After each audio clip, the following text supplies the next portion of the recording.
వైష్ణవ్ తేజ్ హీరోగా నటించిన ఉప్పెన మూవీతో హీరోయిన్గా ఎంట్రీ ఇచ్చింది అందాల ముద్దుగుమ్మ కృతి శెట్టి. ఈ సినిమా సక్సెస్తో Krithi Shetty overnight star heroine అయింది. ఆమెకు వరుస అవకాశాలు వచ్చాయి. రెండో చిత్రం శ్యామ్ సింగరాయ్ సైతం సూపర్ హిట్ కొట్టింది. నాని హీరోగా సోషియో ఫ్యాంటసీ అంశాలతో ఈ చిత్రం తెరకెక్కింది. ఇక బంగారాజు మూవీతో హ్యాట్రిక్ పూర్తి చేసింది.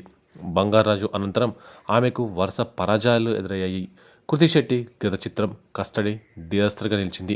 ఈ క్రమంలో టాలీవుడ్లో ఆమెకు ఆఫర్స్ తగ్గాయి. అయితే ఎట్టకేలకు మనమే అనే చిత్రంతో అవకాశం దక్కించుకుంది.